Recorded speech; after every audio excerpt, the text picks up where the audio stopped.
8 लाख ईंट है और उस भट्टे पे तकरीबन कुछ 6 लाख इनकी जो है वो ईंट होती है। पता नहीं इन्होंने लेबर को बांध के रखा हुआ है जंजीरों से।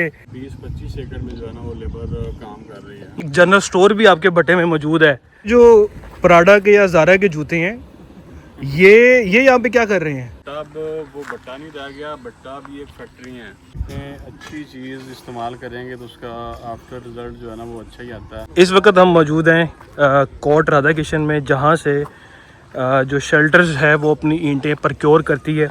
ये R1 का भट्टा है अल मशहूर, जिसकी मैंने रिव्यू वीडियोस भी बनाई थी। वो उनका पहला भट्टा है, ये इनका दूसरा भट्टा है। वो पहला भट्टा भी बंद है, ये दूसरा भट्टा जो है इनका चल रहा है। इस वक्त ये यहाँ पे ईंट पूरी लगी हुई है। ये तकरीबन कोई 8 लाख ईंट है और उस भट्टे पे तकरीबन कुछ 6 लाख इनकी जो है वो ईंट होती है। शहजाद भाई, एक कैपेसिटी भट्टे की कितनी है? 8 लाख? हमारी 16 लाख इसमें एक टन में आती है। चलो लगा दिए। शहजाद भाई हैं, शहजाद भाई का भी मैं तारुफ कराता चलूँ। हमने डायरेक्ट वीडियो स्टार्ट कर दी, बस जी काम की बात करते हैं। काम की बात तो देखें होती रहेगी। शहजाद भाई का मैं तारुफ कराता चलूँ। शहजाद भाई से हमारा ताल्लुक़ तो काफ़ी पुराना हो गया है और इस भट्टे के ये ऑनर हैं। इनका नंबर भी मैं इस वीडियो पे मेंशन कर दूंगा। शहजाद भाई, कितने अरसे से आप ये इस भट्टे को रन कर रहे हैं, चला रहे हैं? अदील भाई, मेरे ना वालिद साहब ने 1992 में भट्टे का कुछ 10-15 साल काम किया। सही है। उस टाइम पे भट्टे का ना इतना स्कोप नहीं था। तो वो फिर भट्टा उन्होंने ख़त्म कर दिया था। 2014 में मैंने जब MBA कंप्लीट किया, उसके बाद फिर वालिद साहब ने मुझे भट्टा लगा दिया था। तो हम तो ये सुनते हैं यार, ये जो भट्टे वाले पढ़े लिखे तो है नहीं, इनको तो पता नहीं अलिफ दो आती भी है कि नहीं आती। या हमारा तो ये परसेप्शन है कि भाई उनको पता नहीं PSI स्ट्रेंथ का पता ही नहीं है, ज़िगज़ैग टेक्नोलॉजी क्या होती है। बस ठीक है, पैसे वाले हैं, इन्वेस्टमेंट कर दी है, लेकिन काम का नहीं पता कि काम कैसे करना है। भाईजान, बिजनेस कोई भी है वो अब बंदा उसको मतलब ये भट्टे का ना एक कॉन्सेप्ट है जी, भट्टा लगाया है। भट्टा अब वो भट्टा नहीं रह गया, भट्टा भी एक फैक्ट्री है। इसको अगर हम पढ़े लिखे तरीके से चलाएंगे तो जो है ना वो उसमें मतलब हम क्वालिटी भी दे सकते हैं और ज़्यादा अच्छे तरीके से काम कर सकते हैं। शहजाद भाई, इस वक्त आपके 2 बर्नर्स हैं, यानी 2 भट्टे हैं जिसको हम कहते हैं। कितनी कैपेसिटी है दोनों की? एक भट्टे के मेरी 16 लाख है, एक की 13 लाख है। अच्छा, अब शहजाद भाई ये तो आपने हमें बता दिया ज़िगज़ैग टेक्नोलॉजी का ना, कि इस तरह ये ईंटें जो हैं ये ज़िगज़ैग में लगी हुई हैं। और शहजाद भाई ने हमें बताया, और इसमें कोयला जो है वो एंड तक आप कहते हैं कि जाता है। जो भी आप कोयला डालेंगे वो एंड तक जाएगा। ये इसकी ऊंचाई कितनी होगी तकरीबन, मतलब ये अभी कितनी हाइट पे? हमारा 30 रद्दे वाला भट्टा है। 30 रद्दे वाला भट्टा है, मेरे ख्याल से 15-16 फुट, 16 फुट है ना। 30 रद्दे हो तो तकरीबन 16 फुट बनता है। यानी इस वक्त हम 16 फुट ऊंचे हैं, आप वहाँ से देख सकते हैं। और इस टाइम पे ये ईंटें पक चुकी हैं। अब नीचे से लेकर ऊपर तक फुली मतलब एक जैसी ईंट पकी है। बिल्कुल ऐसे ही है, बिल्कुल ऐसे एक जैसी वो नीचे ईंट की स्ट्रेंथ है, वो आखिरी ईंट की मतलब थोड़ी सी वो दोम में जाएगी। हमारी ऊपर वाली ईंट जो है वो थोड़ी दोम में जाएगी। बाकी सारी अव्वल है। जो ज्यादा थोड़ी और बर्न है वो हम फिंगर में लगा देंगे। वो फिंगर में लगा देंगे। बिल्कुल ऐसे ही है, बिल्कुल ऐसे ही है। ये देखें ना जान भाई, वो ईंट की हालांकि ना थोड़ा सा साइड पे वो फिंगर लगा है। हाँ, वो फिंगर में चली जानी है, वो अव्वल में नहीं जानी। वो इसको अगर हम हथौड़ी से इसको झाड़ देंगे ना, प्रॉपर वो अव्वल ईंट ही है। हाँ। अच्छा, इसमें शहजाद भी मुझे ये बताएं कि यहाँ पे तो आप सारी ईंटें लगाते हैं जी, और सब ईंटों की मट्टी सेम है? मट्टी सेम है। सब ईंटों की सांचा भी सेम है? सांचा भी सेम है। सिर्फ अव्वल में, दोम में, खिंगर में फ़र्क आता है पकाई का? पकाई जो ज्यादा बर्न हो जाएगी वो मतलब हमारी आ जाएगी फिंगर में। बिल्कुल ठीक है। जिसकी पकाई थोड़ी सी नरम है वो हम लगा देंगे दोम में। दोम में लगा देंगे। जिसकी हमारी मतलब एक पकाई एवरेज में है, मतलब जो स्टैंडर्ड है 1700 या 1800 PSI, हाँ, वो हमारी अव्वल में लग जाएगी। अच्छा, और अव्वल से ऊपर हमारी सेमी स्पेशल और स्पेशल ईंट भी आती है, वो कैसे क्लासिफाई करेंगे आप? वो सिर्फ जो है ना फिनिशिंग, हम अव्वल की फिनिशिंग बहुत ज्यादा उसकी होती है। उसका जो कोना मतलब वो नोकदार है वो बिल्कुल प्रॉपर, और उसका जो है ना वो साइज बिल्कुल ठीक, साइज 100% एक्यूरेट होता है। उसपे साइज नोकदार, और उसका जो डब है वो पूरा प्रॉपर होता है। जो हमारी स्पेशल है ना, वो नीचे हमने 5 रद्दे लगाने हैं अव्वल ईंट के। उसके ऊपर हमने स्पेशल लगानी है, और जो आखिरी 2 रद्दें हैं वो भी हमने ऊपर लगानी है। मतलब ठीक है। उसको हमने सेंटर में पकाई करना होता है। सही सही, यानी ताकि उसका जो है ना वो ऑप्टिमम पकाई, हाँ, मतलब जी, जितनी पकाई ईंट को बेहतरीन चाहिए, जो हीट चाहिए वो हीट जो है वो हमारी जो है वो आपने स्पेशल ईंट को देनी होती है। अच्छा, इस वक्त शियाज भाई अभी वीडियो के स्टार्ट में हमने उस चीज़ों को देखा, ये ईंट पक चुकी है, ऐसे ही है, और ये जिगजैग टेक्नोलॉजी के लिहाज से ये जो है वो सारी बनी हुई है। और अभी आपने बड़ा खूबसूरत एक्सप्लेन भी कर दिया कि अव्वल ईंट कैसे बनती है, दोम कैसे होती है, फिंगर ईंट कैसे कन्वर्ट होती है, सेमी स्पेशल या स्पेशल ईंट कैसे जाती है। काफ़ी गर्मी है, मौसम फिर भी बेहतर है, लेकिन ह्यूमिडिटी की वजह से ऐसे हो गया कि हम नहा रहे हैं इस वक्त, और मैं इनको यहाँ पे लेके आया हूँ कि आए हमें ये चीज़ें जो है वो थोड़ा सा गाइड कर दें। सिद्धार्थ भाई, जो कोयला है जहाँ हमने पीछे देखा था, अगर आप दोबारा हम उधर जाएं तो कोयला भी थोड़ा सा हमें विजिट कराएं। हम आगे हैं, या जहाँ जो कोयला जो है जो भट्टे में डाला जाता है वो भी अभी मैं दिखाता हूँ। सिद्धार्थ भाई, थोड़ा सा कोयले के बारे में भी डिस्कस कर लेते हैं, क्योंकि अक्सर औकात हमें ये सुनने को मिलता है कि यार कोयला नहीं आ रहा, ईंटें नहीं आ रही, या कोयले की क्वालिटी ईंटों की क्वालिटी पे इफ़ेक्ट डालती है, या ऐसा कोई आंसर होता है कि यार कोयले की क्वालिटी क्या हो तो ईंट अच्छी निकलेगी। देखें, अच्छी चीज़ इस्तेमाल करेंगे तो उसका आफ्टर रिजल्ट जो है ना वो अच्छा ही आता है। तो जिगजैग में हम लोग हैदराबाद का जो है ना वो अच्छा कोयला यूज़ करते हैं। बिल्कुल सही है। तो उसके बाद ये क्रशर मशीन है, जिससे हम मतलब कोयला क्रश करते हैं, कोयला मज़ीद क्रश करते हैं, और उसका जो है वो होता है। तो नहीं, हैदराबाद का आपने जो कोयले की बात की, मैं थोड़ा सा मज़ीद जाऊंगा। लोग ये सुनना चाहते हैं कि जैसा साउथ पंजाब में आपसे पहले भी बात हो रही थी कि कचरे की ईंटें भी, कचरे से भी ईंटें पकाई जाती हैं, मुर्गियों का आपने कहा कि उनसे भी पकाई जाती हैं, तो क्वालिटी में कोई फ़र्क आता है कि नहीं आता? लेकिन जो हमारी मिट्टियाँ हैं ना वो कचरा बर्दाश्त नहीं करती। ठीक है, क्योंकि ये हीट ज़्यादा लेती हैं। बिल्कुल सही है, बिल्कुल सही है। इसके लिए जो है ना वो प्रॉपर हम लोग तो कोयला ही यूज़ करते हैं। क्योंकि जब आपने अच्छी क्वालिटी की चीज़ लेनी है तो फिर वो अच्छी क्वालिटी का मटेरियल जो है ना वो आपको यूज़ करना चाहिए, आपने यूज़ करना चाहिए, बिल्कुल ऐसा ही है। सिद्धार्थ भाई, आगे चलते हैं कि ये कोयला डाला, क्रशर मशीन में डाला, वो क्रशर मशीन सामने लगी है, उससे वो जो है काफ़ी उसके कहते हैं कि बाई पार्ट्स वो डिवाइड हो जाता है, और फिर उसको डाला जाता है, और इसको फुल क्रश कर दिया है। और इसको जो जिस तरह मैंने आपको पहले दिखाया था कि कोयला इसको अंदर किस तरह डाला जाता है, ये इस टाइम पे शहजाद भाई तकरीबन अभी आपसे पहले भी बात हो रही थी, तो ये कोई 1000-1200 डिग्री के करीब टेम्परेचर होता है। 1200 के करीब होगा टेम्परेचर। और ये टेम्परेचर अभी हम इधर खड़े हैं तो हमारे यकीन माने खड़ा ज़्यादा देर नहीं हुआ जा रहा, क्योंकि इतनी ज़्यादा हीट निकल रही है। और शहजाद भाई को भी मैंने तंग किया हुआ है, लेकिन मैं ज़रूर तंग करूँगा उनको। तो शहजाद भाई, ये कोयला इधर कितने दिन इसके अंदर रहेगा अंदाज़न? ये भाईजान डेली की 6 लाइनें पकानी होती हैं। ठीक है, ठीक है, ये मतलब 12 घंटों में 6 लाइनें पकती हैं। ठीक है, वो आगे शिफ्ट हो जाएंगे, पीछे बंद हो जाएंगे। ठीक है। वो इस तरह आगे आगे आगे आगे चलते रहेंगे, आगे मतलब हम कच्ची लगाते जाएंगे, पीछे से मतलब ये पकाई होती जाएगी, पीछे से पकाई होती रहेगी, और वहाँ से वो ईंट है वो पकती आ रही है। वहाँ से निकासी का मतलब है कि ईंटें पकती रहेंगी और आप उनको निकाल सकते हैं, क्योंकि ये इनकी वर्डिंग है। निकासी की वर्डिंग मुझे भी शुरू में समझ नहीं आई थी। निकासी यही होता है कि ईंटें पक गई हैं, आप उसको निकालो और सेल करो। जो प्राडा के या ज़ारा के जूते हैं, ये यहाँ पे क्या कर रहे हैं?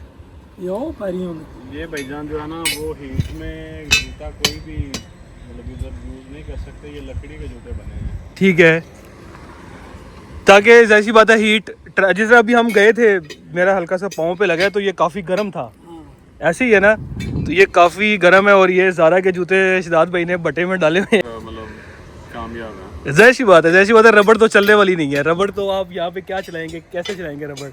रबड़ का तो कोई सीन ही नहीं है। चलें शहजाद भाई, अब नेक्स्ट आपने हमें क्या विजिट कराना है?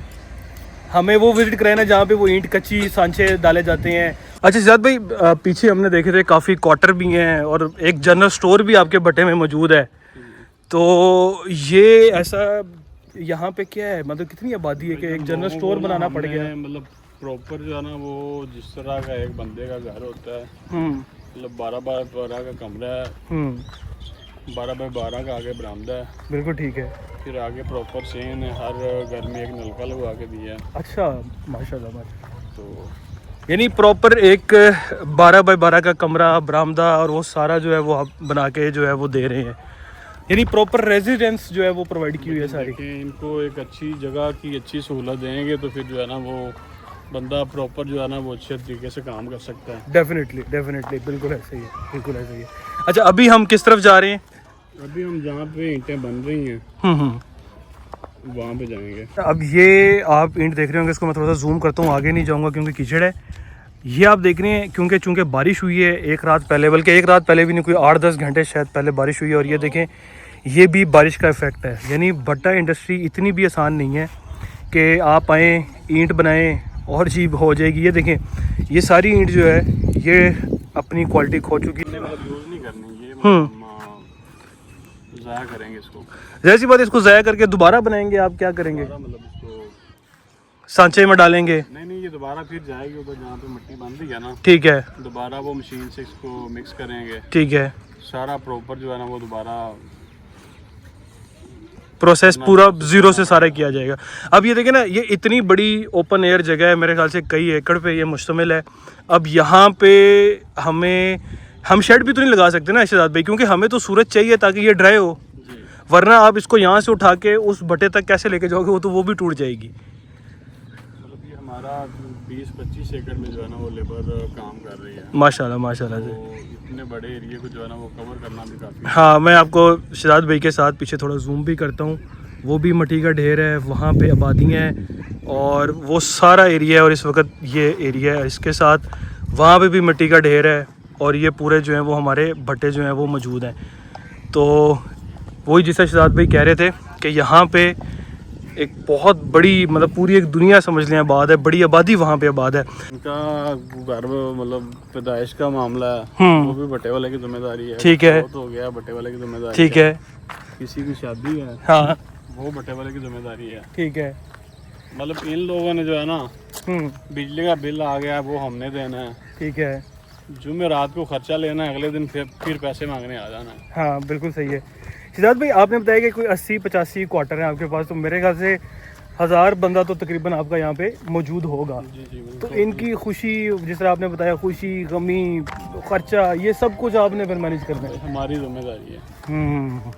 मतलब इतनी हमने इनको पेशगियाँ दी हैं। मेरी टोटल अभी 4.5 से 5 करोड़ रुपया जो है ना वो खाली पेशगी है लेबर पे। पेशगी का मतलब ये होता है कि मतलब इन्होंने एडवांस दे दिया। हाँ हाँ, देखिए कुछ मतलब बटों वालों की जो वर्डिंग है ना, वो मैं आम लोगों के, चूँकि ये लेबर को पेमेंट्स करते हैं। ठीक है। अच्छा, ये भी बहुत बड़ा मिथ है कि पता नहीं इन्होंने लेबर को बांध के रखा हुआ है जंजीरों से। ठीक है भाई, हम ये वीडियो बना रहे हैं, आपको कहीं कोई जंजीर जकन या जंजीर शकन कोई बंदा नज़र आएगा तो हमें भी बताइएगा। इन्होंने लेबर को एडवांस पेमेंटें की होती हैं फॉर अ ईयर, एक साल की एडवांस पेमेंटें की होती हैं। शिजात भाई, आप बात कंटिन्यू कर रहे थे। जी, उसके बाद जो इन्होंने काम करना है वो हर वीक इन्होंने अपना कैश ले देना है। हाँ, जो एडवांस है वो सिर्फ इनके खातों में ही। और फिर वो एडवांस भी कई चलता रहता है और कई मामला आते हैं। नस्ल जो है ना वो इसको चल रहे हैं और लेके चल रहे हैं। तो सर, ये समझ लें एक पूरा एक छोटा टाउन है जहाँ पे हम मौजूद हैं। ये एक कस्बा बन चुका है जहाँ पे तकरीबन कोई 100+ फैमिलीज़ होंगी, बल्कि 100 तो मैं बड़ा छोटा फिगर बता रहा हूँ। 100+ फैमिलीज़ हैं इस वक्त यहाँ पे मौजूद, जो अपनी रोज़ी रोटी के खातिर, अपनी मेहनत मजदूरी के खातिर आए हैं। और चूँकि ये लेबर इंटेंसिव टास्क है, यहाँ पे ना आप कोई मशीनरी नज़र नहीं आ रही। ठीक है, मतलब मशीनरी मैक्सिमम यही है कि कोयला काट रही है। ठीक है, या ये चिमनी बनी हुई, अगर इसको आप मशीनरी कहते हैं तो ठीक है। तो कोई मशीनरी नहीं है, लेबर इंटेंसिव टास्क है। सारा काम जो है वो लेबर ने करना है और लेबर ने ही वो गारा बनाना है, लेबर ने ही ईंटें डालनी है, लेबर ने ही जो है वो कोयला डालना है, कोयला लेके आना है, और लेबर ने ही फिर ईंटें जो है वो चक्के पे लगानी है और फिर ट्रैक्टर ट्रालियों के थ्रू ये ईंटें जो हैं जहाँ भी हैं वो शिफ्ट होती हैं।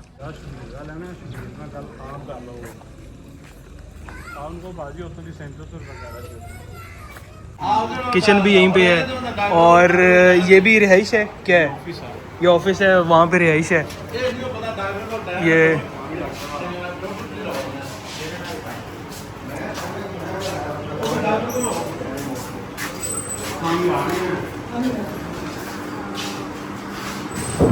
भाई देख रहे हैं कि पता नहीं कुछ छापा तो नहीं पड़ गया। क्या हाल है? अस्सलाम वालेकुम। माज़रत यार, आखिरकार जैन की मुलाकात हमने करा दी। यहाँ पे सर आपका खाता चल रहा है, लेबर का भी और ईंटें कितनी गई हैं उसका भी खाता चल रहा है। दोनों खाते आप चला रहे हैं, तो मैनेज किस तरह कर रहे हैं? मैनुअल सिस्टम पे सारा?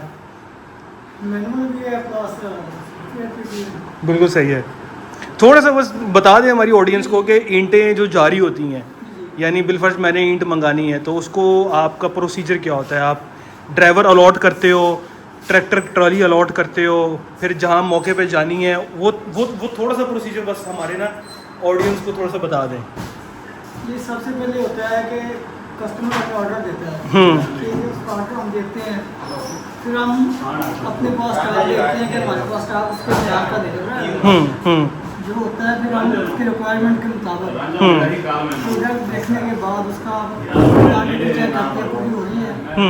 उसके बाद फिर हम जो है ट्रॉली वाला जो होता है हमारे अपने जो हमारे साथ चल रहे हैं से उनको भेज दिया अपनी साइड पे, ये इस साइड का जो ऑर्डर है ये आपने लेके जाना है। फिर इधर हम अपनी ज़ेरे निगरानी, इधर हमारा मुंशी साहब बैठे होते हैं, अपनी ज़ेरे निगरानी इसको लोड करवाते हैं, लोडिंग करवाने के बाद उसको एक स्लिप जारी करते हैं। वो जो कि चलान बुक की स्लिप होती है वो हमारे पास इधर रजिस्टर पे भी बिल्कुल ठीक है, बिल्कुल ठीक है। उसके बाद हमारे पास मैनुअल के बाद ये सॉफ्टवेयर पे हम भी अपडेट करते हैं। बिल्कुल ठीक उसका डाटा जो चाहिए, यानी मॉडर्नाइज करके यहाँ हाँ मॉडर्नाइज हो गया है, सॉफ्टवेयर के ऊपर डाटा आता है और बिल्स भी अब आपके सॉफ्टवेयर पे आते हैं। हमारे बिल जो आपको पता है वीकली बिल्स भाई देखिए, जो R1 की ईंटें है वो सिर्फ शेल्टर से मिलेगी और कहीं से नहीं मिलेगी। तो ये ईंटें तो सेल करते नहीं है, हम ही करते हैं इनकी ईंटें सेल, ऐसे ही है। तो ये एक भट्टे का छोटा सा टूर था। यहाँ पे रहिशी हैं, ये भट्टे हैं और वहाँ पे उनके ऑफिस थे। तो अब हम वीडियो को एंड करते हैं। आपने देख लिया होगा कपड़े की जो हालत है, रंग बदल चुके हैं और बहुत यहाँ पे गर्मी है। धूप नहीं है लेकिन ह्यूमिडिटी इतनी ज़्यादा है कि आपको ना ही बताएं तो बेहतर है। तो खैर हम चीज़ों को क्लोज़ करते हैं। उम्मीद है ये वीडियो आपको पसंद आई होगी। ऑब्वियसली ऑर्गेनिक वीडियो होती है, कोई स्क्रिप्टेड नहीं होती और चीज़ें आगे पीछे हो सकती हैं, बट आई विल ट्राई कि मेरी टीम एडिटिंग अच्छी कर ले और बहुत जल्द एक और इस तरह हम आएंगे। इस तरह हमारा प्लान है सीमेंट प्लांट पे जाने का, इसी तरह हमारा प्लान है बजरी के जो क्रशर प्लांट होते हैं वहाँ पे जाने का, रेत के जो सोर्स होती है वहाँ पे जाने का, ताकि हम अपने क्लाइंट्स को दिखा सकें कि how things are done, how things move in the construction industry. तो मिलते हैं एक और नई वीडियो के साथ नेक्स्ट वीक। अल्लाह हाफ़िज़।